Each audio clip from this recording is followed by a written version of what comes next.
Bonjour à tous. Aujourd'hui, nous recevons parmi nous un très bel exemple de réussite. Donc, Tom Bruce est un jeune entrepreneur marocain qui s'est fait connaître en participant à l'émission de télé-réalité Les Princes et les Princesses de l'Amour 6, mais surtout en partageant ses diverses expériences à travers les réseaux sociaux. Bonjour Tom, ça me fait plaisir de t'avoir parmi nous aujourd'hui. Également, merci beaucoup de me recevoir. Donc la communauté du Stade TV et moi-même, on aimerait en savoir un petit peu plus sur toi, qui tu es, d'où tu viens, ce que tu fais aujourd'hui. Parfait, avec grand plaisir. Donc, je m'appelle Tom, j'ai 26 ans, je suis originaire de Marrakech. J'ai vécu à Marrakech jusqu'à l'âge de mes 18 ans. J'étais scolarisé au lycée Victor Hugo. Et par la suite, je suis allé à l'étranger pour commencer mes études. Donc d'abord, j'ai débuté à Londres pour me perfectionner en anglais. Et par la suite, je suis allé à Marbella, j'ai fait les Roches, l'école hôtelière. Et voilà, et entre-temps, j'avais des stages un peu aux États-Unis, en Espagne, pour vraiment me perfectionner dans tout ce qui est le monde, enfin dans l'hôtellerie. Et en fin de compte, au final, je suis allé à Hong Kong. Voilà, à Hong Kong, j'ai eu mon dernier stage de fin d'année dans une très grande chaîne hôtelière. Et voilà, et par la suite, j'ai commencé ma carrière professionnelle à Hong Kong. Super, donc j'ai vu que tu avais réalisé pas mal de projets à l'international. Pourquoi est-ce que tu as décidé de faire carrière à l'étranger et pas au Maroc? Est-ce que c'était parce que tu étais jeune, que tu avais envie de voyager et de découvrir le monde, ou là, est-ce que tu sentais qu'au Maroc, tu ne pouvais pas faire ce que tu voulais faire? Alors, moi, je vois à long terme. Donc, c'est-à-dire que vraiment, je voulais apprendre. Donc, j'ai fait un stage aux États-Unis, en Espagne et à Hong Kong. Donc vraiment, je voulais vraiment, me perfectionner un peu parce que moi, je suis plus dans le milieu de la restauration. Donc, pour avoir un service, une qualité de service irréprochable, il faut connaître plusieurs cultures, voir comment les gens, au niveau de la restauration, leurs préférences, ce qu'ils n'aiment pas, comment les accueillir, c'est très très important. Donc, c'est pour ça que j'ai voulu partir à l'étranger pour apprendre un maximum, avoir des expériences un peu partout et ensuite rentrer au Maroc et faire quelque chose de magnifique. C'est super. Donc, je sais que tu as justement beaucoup voyagé un peu partout dans le monde. Là, je vais te donner des villes et tu vas me dire ce que ça représente pour toi comme souvenir et comme expérience. Alors, d'abord, Marrakech. La maison. Marrakech, c'est ma maison, c'est là où j'ai grandi, c'est Marrakech, c'est la plus belle ville au monde pour moi, c'est là où je me verrai vivre dans le futur, fonder une famille, etc. Donc c'est là où j'ai rencontré mes amis, c'est Marrakech où j'ai tout débuté, donc Marrakech c'est la maison. Donc, et Paris? Paris c'est une ville incontournable, dans le milieu de la restauration, etc. Tu retrouves pas mal de choses. C'est vrai que les Français sont, on va dire, sont vraiment très très très bons dans ce domaine-là. Donc Paris, c'est une jolie ville, il y a beaucoup à apprendre. Voilà. Donc tu es parti là-bas pour faire un stage ou? À Paris? Non, j'ai jamais vécu à Paris. En fait, j'étais à Paris il n'y a pas très longtemps parce que j'avais en tête d'ouvrir un restaurant. Mais avec tout ce qui se passe, je me suis dit, c'est pas le bon moment.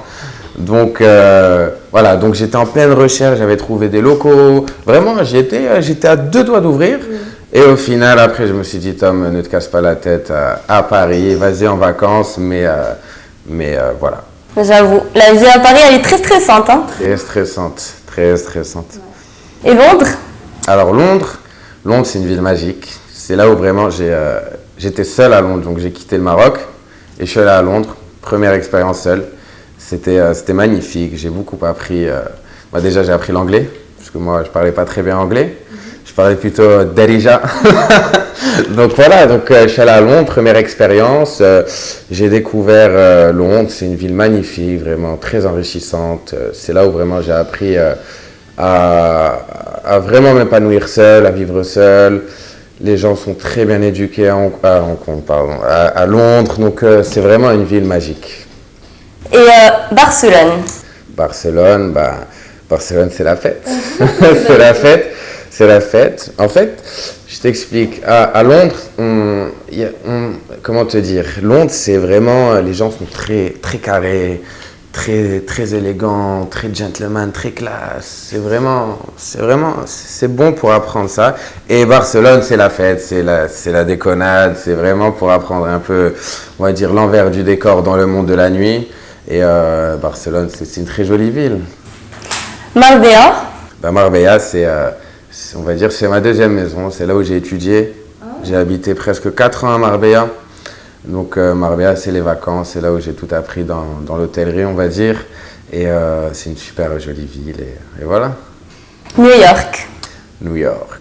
New York, c'est magnifique. Donc New York, j'ai fait un stage dans un très très bel hôtel à New York. Et vraiment, New York, je pensais à vivre à New York un moment.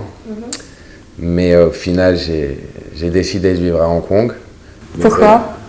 Parce que mon dernier stage de fin d'année, j'étais en train d'hésiter, soit le faire à New York, repartir à New York, soit à Hong Kong.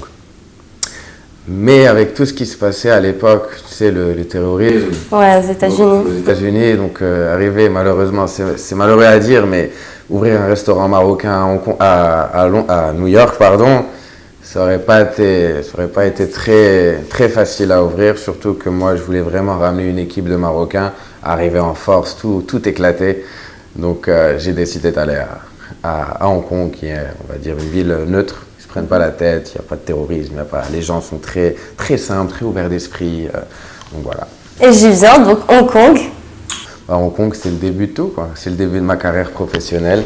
C'est vraiment une ville extraordinaire. Pour moi, c'est la plus belle ville, après Marrakech. C'est la ville qui m'a fait décoller dans ma carrière professionnelle. J'ai rencontré des gens incroyables. Et voilà, donc Hong Kong, c'est le début de ma carrière professionnelle. C'était magique, quoi. Tu as passé combien de temps là-bas? 3 ans et demi. Ouais, 3 ans et demi. Le temps passe super vite à Hong Kong. C'est une ville qui va des milliers d'heures. Donc c'est incroyable. On ne s'ennuie jamais. C'est vraiment incroyable cette ville. Il y a des gens du monde entier qui viennent à Hong Kong parce que vraiment il y a tout. Il y a tout. Vraiment, on manque de rien là-bas. Donc ville très très intéressante où tu peux faire pas mal de choses. Et j'ai rencontré pas mal de Marocains à Hong Kong qui allaient, en fait, ils faisaient un stop à Hong Kong parce qu'il y en a beaucoup qui sont dans l'import-export. Et donc, ils vont dans une ville à côté de Hong Kong, mais ils font un layover à Hong Kong. Ils passent 2-3 jours et j'en ai reçu plein au restaurant, donc c'était vraiment top. J'étais super content, ils ont adoré. Et voilà. Ça fait toujours plaisir d'être à l'étranger et de rencontrer des Marocains. C'est le bonheur. Grave. Donc ton parcours, il est vraiment impressionnant. Donc maintenant, j'aimerais que tu nous parles de ce que tu as fait un peu plus en détail. Pourquoi tu as ouvert des restaurants en particulier? Alors, tout d'abord, dans ma vie, je me voyais pas faire autre chose que l'hôtellerie, restauration. Moi, je suis plus dans le milieu de la restauration parce que j'ai grandi dedans. Mon père est hôtelier, donc je me voyais pas faire autre chose. J'ai grandi dans les hôtels. J'étais H24 à l'hôtel, donc vraiment avant même de faire mes études, on va dire, je connaissais tout dans le milieu de l'hôtellerie, à part les points un peu plus en détail, je connaissais en général, mais bon. Donc voilà, la restauration, pourquoi? Parce que j'aime faire plaisir aux gens. La restauration, c'est du partage. Voilà, tu partages voilà, quand tu reçois des gens chez toi. Moi, ce que j'aime, c'est recevoir des gens chez moi et leur faire plaisir, qu'ils repartent avec un sourire. Pour moi, c'est le plus beau des cadeaux. Donc, voilà pourquoi j'ai fait de la restauration et j'adore manger, j'adore tout ça, la bonne bouffe. Donc, voilà, la restauration. Donc, j'étais à Marbella, j'ai étudié vraiment l'hôtellerie. Et voilà, donc ensuite, je suis allé à Hong Kong. J'ai fait mon dernier stage de fin d'année à l'hôtel. Et ensuite, j'ai fait du networking et j'ai rencontré un investisseur, un très très gros investisseur à Hong Kong. C'est celui qui a la plus grande chaîne de restauration à Hong Kong, il en a plus de 30. Donc c'est vraiment quelqu'un de très très bon dans ce milieu-là. Il a des restaurants avec des chefs de très grande renommée comme Gordon Ramsay. Alors c'est vraiment impressionnant. Et j'ai eu la chance d'ouvrir ce restaurant avec lui. Donc on a discuté un peu et il était très très envoûté par mon concept et on a commencé de là. Tu as eu beaucoup de chance. C'est-à-dire que tu sais convaincre. Voilà, c'est ça. La chance, oui et non, mais il faut savoir convaincre. Moi, c'est vrai que la restauration, c'est ce que j'aime. C'est vrai que j'ai grandi au Maroc et qu'un lounge bar marocain, c'est vrai que j'étais bon. Voilà, c'est ce que je voulais toujours faire ça. Et c'est vrai que j'ai pas hésité et je l'ai convaincu et on a démarré. Est-ce que tu as connu des difficultés quand tu voulais ouvrir ton premier resto? Ouais, bien sûr. Surtout à Hong Kong. Je connaissais personne. C'est pas comme si j'ouvrais au Maroc. J'ai grandi là, il y a plus de facilité, on connaît pas mal de monde, j'ai pas mal d'amis. Donc, tout ce qui est au niveau marketing, relationnel, etc., c'est vrai que c'est plus facile ici. Mais c'est vrai qu'à Hong Kong, je vais commencer avec un gros risque, un gros challenge. Et voilà, en plus que j'étais le premier restaurant marocain. Le premier à Hong Kong. Bon, il y a des restaurants un peu, ils appellent ça marocain, mais il y a de la cuisine tunisienne, algérienne, libanaise, ils appellent ça marocain, alors que pas du tout. Et c'est vrai que j'ai ouvert ce restaurant, c'est vrai que j'ai eu des difficultés. J'ai tout fait faire au Maroc, c'est-à-dire que tout l'immobilier a été fait au Maroc, le zlige, le gobs au plafond, les tables, tout. J'ai ramené 15 Marocains avec moi, chef, sous-chef, bar manager, les hôtesses, DJ, j'ai tout ramené avec moi.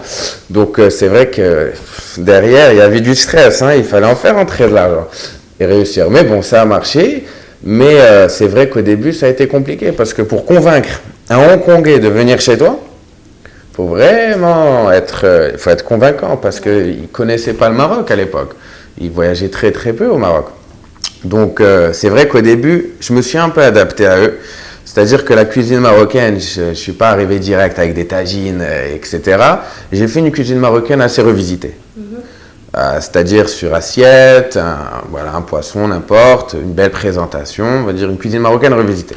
Et une fois qu'ils ont commencé à comprendre les épices, les goûts, etc., Hong Kong, c'est une ville qui coûte excessivement cher, donc il ne faut pas se rater. En plus, moi, j'ai quelqu'un qui m'a fait confiance, l'associé, il m'a fait confiance, donc il ne me connaissait pas, il ne faut pas décevoir, donc ça aussi, après, tu as une réputation. Voilà, Tom, il ouvre un restaurant à Hong Kong, ça n'a pas marché, il a fait n'importe quoi. Non, ça a très bien marché. Donc ça, c'était vraiment un gros risque. Et voilà, ça a porté ses fruits. Je travaillais, mais vraiment dur. Mais c'est vrai qu'aussi, je me suis facilité la vie parce que j'ai ramené les meilleurs Marocains avec moi. Donc ils excellaient dans chaque domaine. C'est-à-dire que j'ai ramené le meilleur chef, j'ai ramené le meilleur bar manager qui a remporté des prix. Mais Younes Atia, qui est vraiment, c'était lui, ma perle là-bas. Il a remporté plein de concours. Il était chef bar manager ici sur Casa, Marrakech, il a tout fait. Donc vraiment, ça m'a enlevé du stress, tout ça.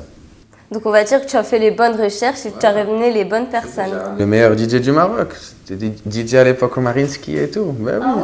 Ouais. Donc c'est quoi pour toi les qualités d'un bon entrepreneur? Alors, déjà, un entrepreneur, faut qu'il sache prendre des risques. C'est très important. Il faut prendre des risques, il faut vraiment être à la pointe de son sujet parce qu'on ne peut pas faire quelque chose et être en average. Il faut vraiment connaître son sujet, il faut être vraiment ouvert d'esprit parce que c'est très important. Il y a pas mal de gens qui essayent de faire quelque chose mais ils n'ont pas vu à côté. Il faut voyager, c'est très important, il faut beaucoup voyager, surtout dans mon milieu. Il faut voyager, il faut prendre des risques, il faut étudier, il faut beaucoup lire, il faut vraiment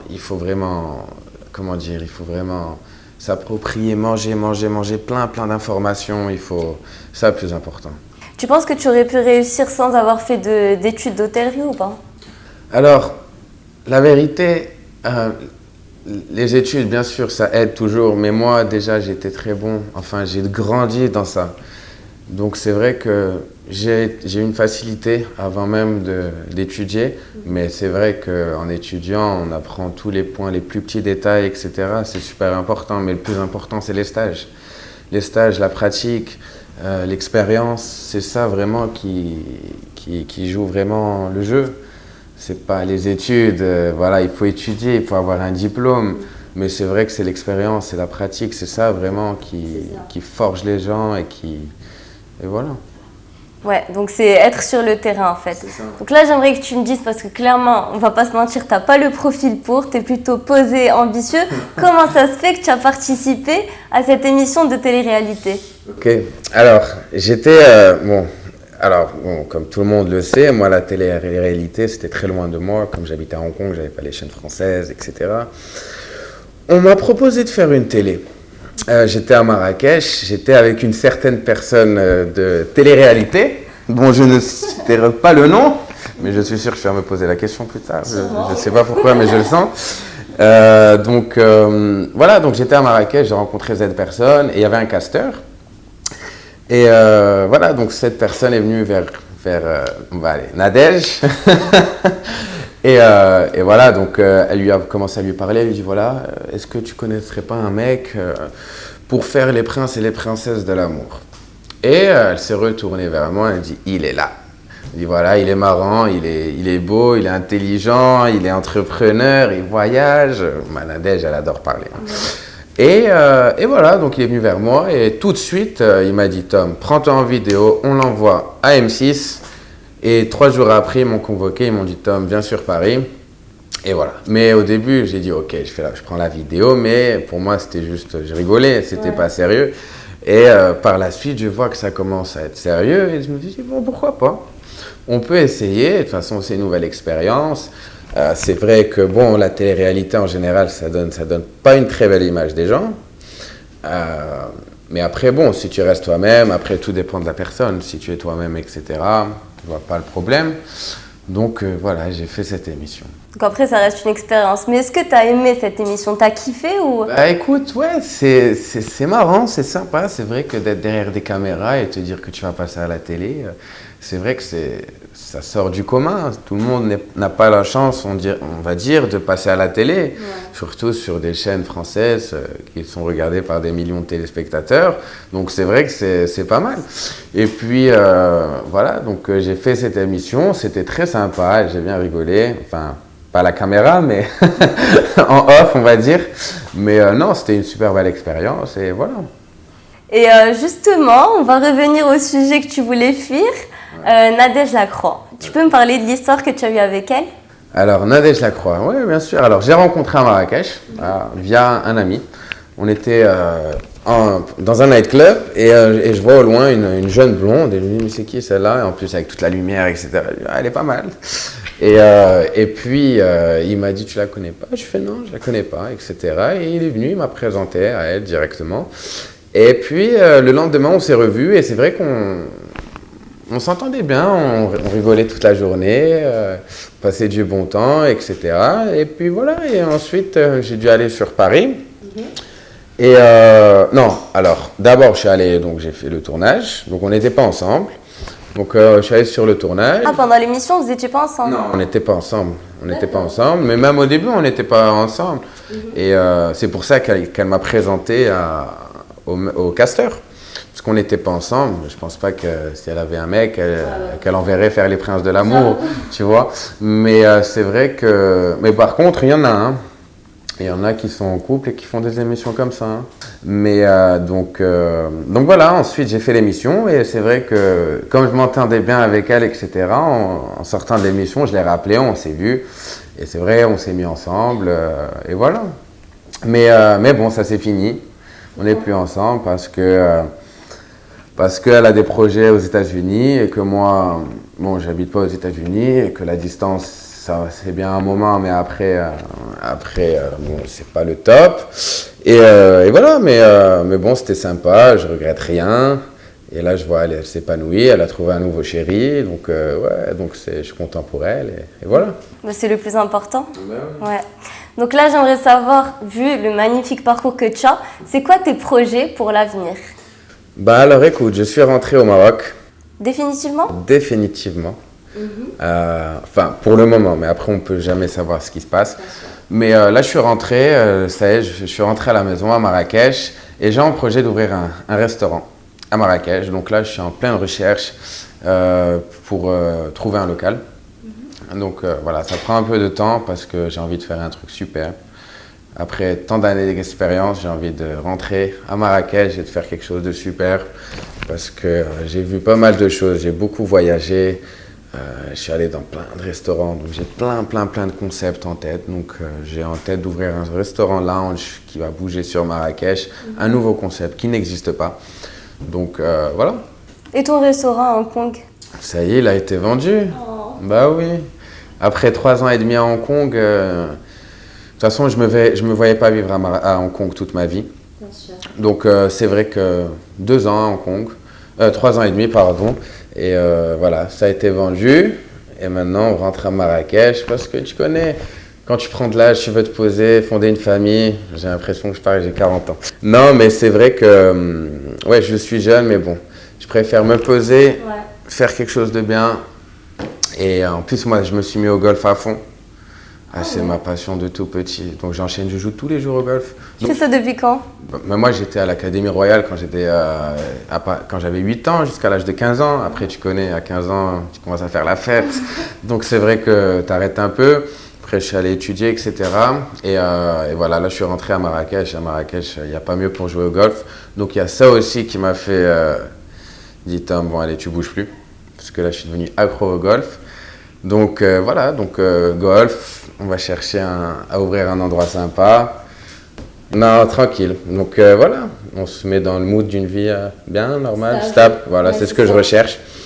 Donc... Ouais, j'avoue, il n'y a pas mieux, surtout que Marrakech, c'est la ville où tu as tout connu, c'est ta ville de cœur un peu. Donc ouais, c'est important. Ouais.